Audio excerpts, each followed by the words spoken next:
श्रीराम जय राम जय जय राम. श्री सद्गुरु ब्रह्मचैतन्य गोंदवलेकर महाराजांचे प्रवचन. 23 एप्रिल. संतांनी लिहिलेले ग्रंथ हे त्यांच्या मृत्यूपत्रासारखे आहेत. संतांना ग्रंथ लिहिण्याची मुळीच हौस नसते. नाईलाज म्हणून ते ग्रंथ लिहित असतात. तुम्हाला असे वाटते का की नाथांनी आणि समर्थांनी ज्ञानेश्वरीची पारायणे करून नंतर आपले ग्रंथ लिहिले? त्यांचे ज्ञान स्वतंत्र असते आणि ते साक्षात भगवंतापासून आलेले असते. त्यामध्ये अर्थात मागील ग्रंथकारांनी सांगितलेल्या काही गोष्टी येणारच. संतांनी लिहिलेले ग्रंथ हे त्यांच्या मृत्यूपत्रासारखे आहेत. आपले मुलगे चांगले वागतील अशी ज्या बापाला खात्री वाटते तो कशाला मृत्यूपत्र लिहिल? तशी ज्याला खात्री नसते तो नाईलाजाने मृत्यूपत्र लिहितो.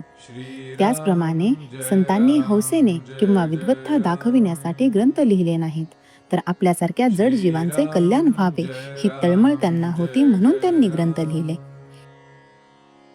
पोथी, पुराणे, सत्पुरुषांचे ग्रंथ यांचा आपल्या जीवनाशी निकट संबंध असतो. असल्या ग्रंथांमध्ये ज्याचा व्यवहारामध्ये उपयोग करता येतो असा वेदांत सांगितलेला असतो. आपल्याला सुचणार नाहीत इतक्या शंका समर्थांनी घेऊन त्यांची उत्तरे दासबोधात दिली आहेत.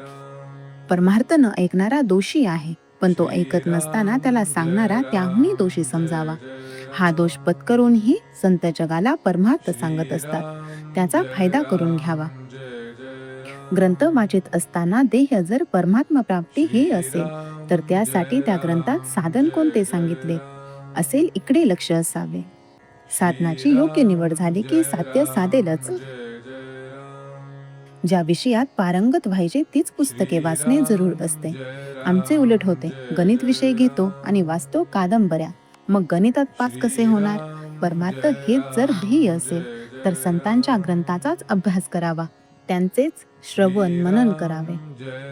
आपण आपले मन भगवंताच्या चरणावर चिकटवून ठेवावे आणि देह प्रारब्धाच्या प्रवाहामध्ये सोडून द्यावा. कधी तो सुखात राहील तर कधी तो दुःखात राहील. कधी तो बरेच दिवस सरळ जाईल तर कधी तो मध्येच गचका खाऊन बुडायच्या बेताला येईल.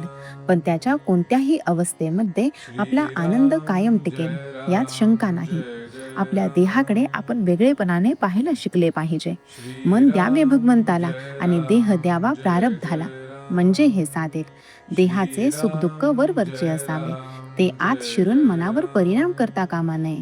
भगवंताच्या नामाने हे हमखास साधते, म्हणून अखेर नामाशिवाय गत्यंतर नाही. संतांच्या ग्रंथाचा खरा अर्थ कृतीनेच कळेल. श्री राम जय राम जय जय राम. श्री राम जय राम जय जय राम. श्री राम जय राम जय जय राम.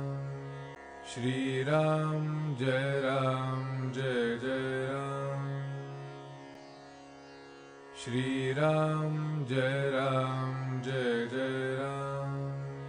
श्री राम जय राम जय जय राम. श्री राम जय राम जय जय राम. श्री राम जय राम जय जय राम.